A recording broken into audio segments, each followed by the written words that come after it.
Hi, and happy Juneteenth. I'm Melissa Burkley, an administrative assistant here at the Hayward Public Library.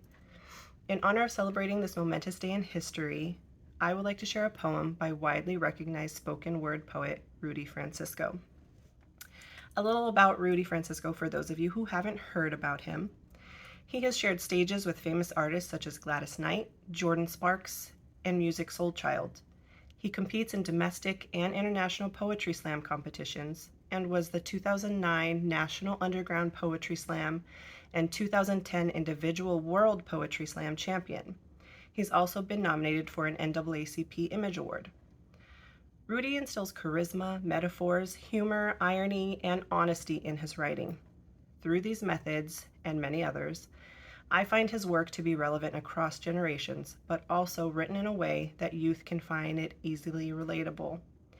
This is part of why I chose to share one of his pieces today. I'll be reading a piece that I found to be particularly moving and eye-opening, and it is titled Complainers. The following are true stories. May 26, 2003, Aaron Ralston was hiking. A boulder fell on his right hand. He waited 4 days, then amputated his arm with a pocket knife. On New Year's Eve, a woman was bungee jumping in Zimbabwe. The cord broke. She then fell into a river and had to swim back to land in crocodile-infested water with a broken collarbone. Claire Champlin was smashed in the face by a 5-pound watermelon being propelled by a slingshot. Matthew Brobst was hit by a javelin. David Striegel was punched in the mouth by a kangaroo. The most amazing part about these stories is when asked about the experience, they all smiled, shrugged, and said, "I guess things could have been worse." So go ahead, tell me that you're having a bad day. Tell me about the traffic. Tell me about your boss. Tell me about the job you've been trying to quit for the past 4 years. Tell me the morning is just a townhouse burning to the ground, and the snooze button is the fire extinguisher. Tell me the alarm clock stole the keys to your smile, drove it into 7 a.m., and the crash totaled your happiness. Tell me, tell me.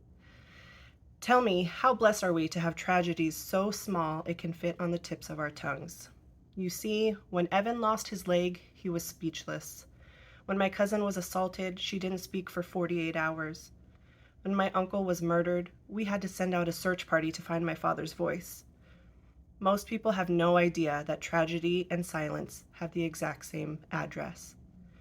When your day is a museum of disappointments hanging from events that were outside of your control, when you find yourself flailing in an ocean of why is this happening to me, when it feels like your guardian angel put in his 2 weeks notice 2 months ago and just decided not to tell you, when it feels like God is just a babysitter that's always on the phone, when you get punched in the esophagus by a fistful of life, remember that every year 2 million people die of dehydration.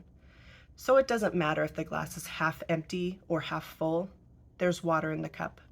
Drink it and stop complaining. Muscle is created by repeatedly lifting things that have been designed to weigh us down. So when your shoulders feel heavy, stand up straight and lift your chin.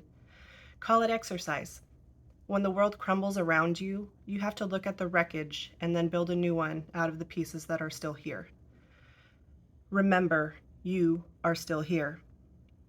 The human heart beats approximately 4,000 times per hour. Each pulse, each throb, each palpitation is a trophy engraved with the words, "You are still alive." You are still alive. Act like it. Again, happy Juneteenth, and thank you for celebrating with the Hayward Public Library.